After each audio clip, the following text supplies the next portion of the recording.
Hello, so good to see you here again today. I'm looking at talking to you about technology and how our digital devices can be affecting our health and what you can do about that. So in this day and age, it's a little bit hard to stay away from digital devices, but it's about managing it. So that's what I wanted to have a chat about today. I hope you've had a fabulous weekend, and I look forward to the rest of this week that's going on. It's going to be an amazing week again for me, and I'm really looking forward to everything that it has to hold for that. So I'm Teresa Todd. I'm a naturopath, biochemist, microbiologist, and author of The Energy Solution.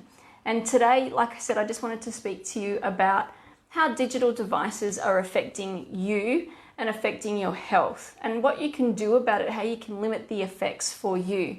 So with our digital devices, they're everywhere. Technology is in this day and age everywhere. We can't be without a computer, a laptop, a smartphone, an iPad, a tablet. They're everywhere. We use them as part of our everyday life. Many of us use it on a daily basis for our work. Many of us use the smartphones for everyday things, like even social media. So you're on social media at the moment. You're probably on your tablet, smartphone, iPad, laptop or computer watching this. So it's about how do you manage what you're doing with your everyday, about reducing the exposure to technology, and what is it doing to you. So I class digital devices or technology as an energy robber, because a lot of people are finding that they're feeling really tired, really run down and worn out. And it's because of the amount of time that they're on their digital devices, and that we can tend to lose track of time when we're on them. So have you ever noticed, if you are scrolling through Facebook or any of these social media platforms, Instagram, those kinds of things, you can actually lose time and go down what I call a rabbit warren while you're using those apps. And you can lose an hour or two, or you might go, oh, look, I'm only going to be 5 minutes. And then an hour later you go, oh, I've got things to do. Or feeling a bit tired now, feeling a bit run down. My eyes are a bit tired. I'm a bit drained. Oh, I'm just going to have to go for a bit of a nap or something. So it's those kinds of interactions with the devices that can actually lead you to feel a bit tired and run down. So we're sitting in front of computers all day due to work. We might be at night, in the evenings, on our digital devices. Either you could be reading a book, you could be on social media, you could be reading emails. You can also get YouTube, you can get Netflix on these devices these days. Plus our kids. It's my kids that I worry about a lot, because from a very young age, our kids are on these digital devices, and they're doing it for school as well as for recreational time. So it's the amount of time that they tend to spend on these devices that tends to add up. And I did hear about a study the other day saying that there's a large percentage, I can't remember the exact figure now, but there is a large percentage, and it was over 30% of the population will need glasses in the next 5 to 10 years because of the deterioration of the eyes. And they're saying a lot of that is because we're indoors, we're on digital devices, and we're not getting outside to move around, we're not getting outside to run around. And so the point of this study was, get outside for an hour or so, expose your eyes to gentle sunlight, not direct sunlight, but gentle sunlight, move around, get the circulation going, and that will actually help the circulation in the eyes. So it's just simple things like, let's get up and get moving. But let's look at the digital devices. Let's look at the computers, the smartphones, the laptops, all of those kinds of things. Hi, Linda, great to see you there. What are they doing to us? So when you're sitting on a computer for your work and you're sitting on there all day, your circulation decreases because we're sitting still and we're not moving around very much. And then when you're on a digital device, your blink rate actually decreases. So you're not lubricating the eyes as much as you would be if you were moving around. And then you also find that the eyes get a lot drier and a lot more irritated. So that's how the eyesight can be damaged, because of that dryness, because of that constant light that's coming in. And the light that's coming in is also causing deterioration, or let's call it rusting of the body, by the oxidative damage that's happening from the lights that are radiating out of these devices. But not only that, you think of when you sit in the same place all day. Say if you're on a computer for your work, and I keep looking down because my computer's in front of me as well. But say if you're on your computer for work and you're sitting there and you're typing for long periods of time, you're sitting still, so your actual metabolism drops. And they've done studies where they've shown that your metabolism drops lower than if you were lying down. If you're watching TV for a long period of time, your metabolism slows so much while you're watching TV that it's actually lower than if you were just lying down resting. So because we're not moving around and because we're stationary, our metabolism and our circulation decreases. So we're not getting the nutrients to flow around our body like it should do. We're not getting that blood flow to all of the areas of our body. But also when you're on a digital device, or whether it be a computer or a smartphone, it's actually changing the way our brain is wired. So there's some neuroplasticity studies being done where it's showing you concentration changes. Hi Kyla, great to see you there. So your concentration and your attention span can reduce, so you can't quite think as well as you should do. Have you ever got off a computer after a couple of hours of being on there and just feel really foggy in the brain and can't quite think straight? I know when I was writing my book and I had long hours or many hours where I was doing editing of the book and I would sit and read my transcript on my computer.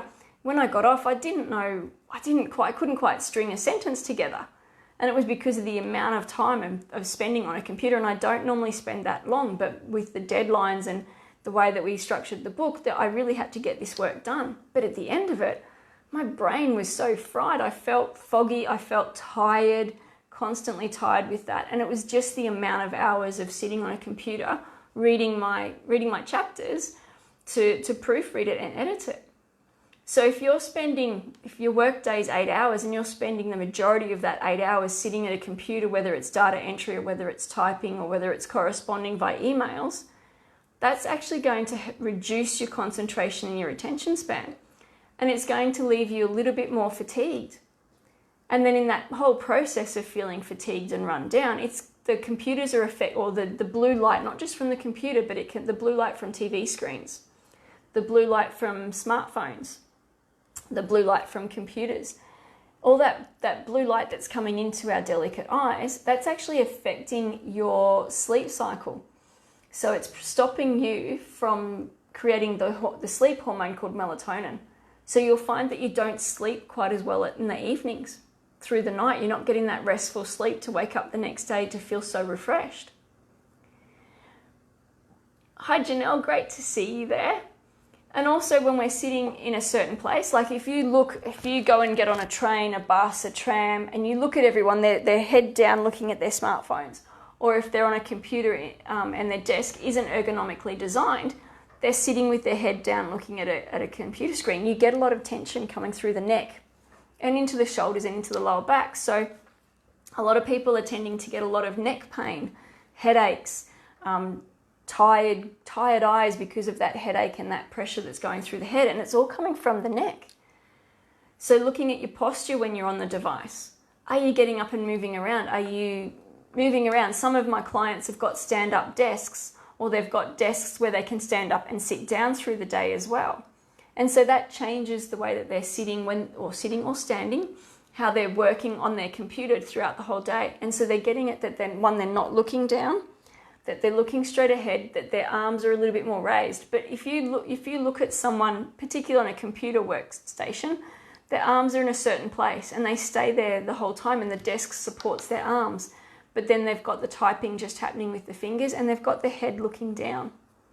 If you're on a smartphone, you look at everyone that's on smartphones, like I said, on public transport or even sitting waiting during their lunch break, they've all got their head down, and so they're all creating a lot more tension in there, and they're just using their thumb or their forefinger to swipe through sections on their phone because it's all touch screen these days. So those kinds of activities tend to put a lot more load on our body. So how are you? Have you looked in the mirror when you're on a device, whether it be a computer or a smartphone? Look at how you're sitting. Look at how other people are sitting when you're walking down the street. I've got and I've regular walkers. Everyone knows that I walk every morning. Well, if you don't, I walk every morning, and that's part of my everyday routine. And as part of that, there's two people in particular that will walk around the streets, and they're constantly looking at their phones the whole time they're walking. And it's not just one day that they do it, it's every day. They're constantly looking at their phones, and that's fine, they can do that. But again, they're walking, they're getting exercise, which is great. They're getting outside, they're getting fresh air, which is absolutely fabulous. But again, they're placing load on their neck, and they're actually changing the way their body walks because of the posture that they've got during that process. So making sure that you get up, stretch those shoulders, those kinds of things while you're on a computer. Get a stand-up desk, move around, get some movement happening. Look away from the screen. So if you're constantly looking at the screen, make sure you then look further away so that your eyes can then, the muscles in your eyes can be trained and they can move away. So why I said that technology robs us of our health is because, one, it is robbing us of nutrients. Like I said, there's a lot of oxidative damage that's happening because of the light, particularly on our eyes. So we're using up a lot more antioxidant nutrients for the delicate eye structure to stop the damage that's happening from the amount of light. You also then have a whole different kettle of fish when we talk about radiation from computers and iPhones. The radiation is still a contentious issue. The Wi-Fi, the signal that the phone sends out, in my opinion, does have a big effect on the body, and being surrounded by it constantly does change the way our bodies interrelate. And there are many devices, and there are many devices that you can use to shield yourself from the radiation, shield the radiation or reduce the radiation from your devices. And that, I'm not going to go into that quite today because that's a whole subject in itself about what is available and how the radiation can affect your health. But just in the whole process of using these devices, it actually just robs us of a few nutrients. Like I said, it's those antioxidant nutrients. It's slowing down the circulation. It's reducing our metabolism and slowing us down. So just by reducing or limiting your time on these devices will help a lot. I've got one client who found that she was constantly tired.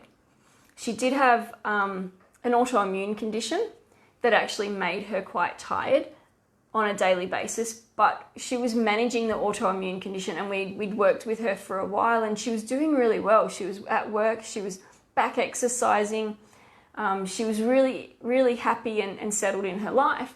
And then because of the long hours with work, and well, it was normal hours with work, but there was a lot of commuting to and from work, she actually would sit on her smartphone and look through Facebook and look through the other social media platforms, because that was the way that she could then get in touch with her friends that she didn't quite get enough time to go and see.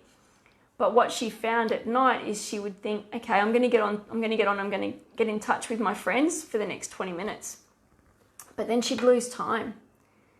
And it would be over an hour later or 2 hours later that she would be still on the device, happily interacting with her friends, but it was cutting into her sleep time. So at night, after she had dinner, she would get back on the phone and interact with all of her friends through social media and catch up on things that were going on. But then that would, like I said, cut into her time. So then her bedtime was getting later and later. And not only that, she was finding that she couldn't quite switch off when she got off her phone and got off the social media. She found that she couldn't switch off. She couldn't go to sleep, and she wasn't getting the quality of sleep that she needed. And that was because the blue light, or the light that came from the devices, was actually stopping her producing the sleep hormone called melatonin. So then it was taking her another hour to 2 hours to relax to get into sleep. And by that stage, she only had less than about 4 hours sleep before she had to get up and go back to work again. And she was finding she was getting really tired, really lethargic, making mistakes with work because her concentration wasn't the way it should be. So part of what we did, part of how I worked with her, was we set time frames. It's like, great, get involved with your friends. If that's the only way that you can get in touch with your friends because you've got a hectic life-work balance, get in touch with your friends, but limit the time. So set a timer and say, okay, I'm going to be here for 20 minutes, and have an alarm go off after 20 minutes so that you do get off. and then that you're not on that phone device for the next hour and a half before you go to bed, and you stay in a darkened room and you listen to relaxing music. We had relaxing music for her. And that way then she got her regular sleep pattern, so she got to sleep on time, and she got the better quality sleep because in that 1.5 hours before she went to bed, she was able to relax. She was able to listen to music, and occasionally she listened to an audiobook. And that actually just helped her relax into sleep. So she got much better quality of sleep, and the next day she would find that she had more energy. And in doing this, she actually found that her workouts or her exercise regime was better quality when she did it because she was able to bounce back a lot better because she was getting that quality of sleep. So looking at how you're using your device, is it really close to your bedtime? Could that be interrupting your sleep and stopping you go to sleep? Could it be that you're being on your device for too long? So again, if you're on a phone at night looking through, whether it be emails, social media, whatever it is that you're on your phone for, limit the time that you're on there and make sure you get off about that hour to 2 hours before bed so that you can create the melatonin before you go to bed. If you're on a computer during the day and it's part of your work, change up your activities. So if you've got a certain amount of computer work, set a timer that you get up hourly. You get up and you move around the office, you go get a glass of water, you go to the bathroom, you move the muscles, you stretch your shoulders, you walk around, you get your circulation working again. And also when you're on the computer, that you constantly look in the distance somewhere to make sure that your eyes are having to change the focus from long distance to short distance to keep those muscles moving and so they don't get too fatigued with that. If you've got activities where some of your work's based on a laptop or a computer and then other activities aren't, mix it up during the day. Set time for the computer work and then alternate it with something else where you're not on the computer and you can get up and move around and do something else. Do another task. Do something that makes more movement. Make sure that you stay hydrated while you're doing this as well. So like I said, if you set an alarm for you when you're on a computer at work, get up and go and have a glass of water because the hydration will actually help with the circulation and the lymphatics with that and keep your circulation and keep you your concentration a lot better so that you're more on the ball and you can make decisions easier and that you find your attention is there to make those on-the-spot decisions. If you're not on a computer all day, stay hydrated anyway. Hydration is a great way to keep that circulation moving, especially with the heat that we've got going on here at the moment. So Australia, the east coast of Australia is suffering through some quite intense weather, and we're about to go into another heat wave here in Queensland again, so it's really hot today. So staying hydrated, and I found that with a lot of clients in the last week, that a lot of people, even though they're drinking they're still their normal amount of water, the heat is really zapping them and they're finding that they need to have that extra added hydration, extra coconut water, that kind of thing to really hydrate the cells the way it needs to be hydrated. But getting back to the computers, making sure, or your smartphones, your technology, looking at blue light glasses. So if you do have an issue where you're struggling to sleep, invest in some blue light glasses. Hi Anne-Marie, good to see you there. Blue light glasses are something that you can wear throughout the whole day and they actually shield you from the blue light getting into your eyes. And I've got 2 clients in particular who, even though they're not on computers all day and they do a little bit of work on computers, they constantly use the blue light glasses and it's made such a difference to their sleep patterns that they're getting that better quality sleep through the night. So they spend a little bit of time on the computers, and one's on a smartphone, one's on a computer, but the rest they do have the blue light glasses through the whole day, and they say they cannot live without them now because they're so good at helping with their sleep patterns and helping them create that melatonin sleep hormone that they need. So blue light glasses you can grab easily online. Blue light glasses are easily available. You can go to, some of the optometrists will have them, but mainly I find that you can get them quite easily and quite readily online.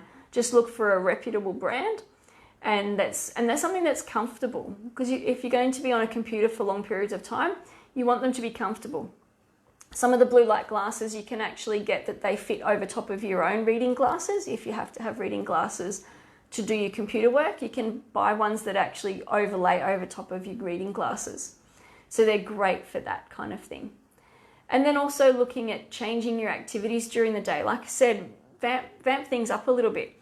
I've got one client who does a lot of telephone work and she's on her computer with that, but she sets time frames of how long she does this, and then she gets up and she goes to the toilet. She has a drink of water, and then she has something little like nuts to munch on, walks around the office and then comes back to her desk. And she does that regularly so that she doesn't get fatigued and run down by the technology that she's sitting on with the bank of computers that are around her. Her workspace is quite intense with the number of computers that they've got around them. And remembering to limit the time that you're on your devices. Set an alarm for yourself. Set an alarm for your breaks, whether you're on it all day, or set an alarm for this is the amount of time I'm going to be on this device, and then I'm going to get up and I'm going to move around and maybe go outside and get some fresh air.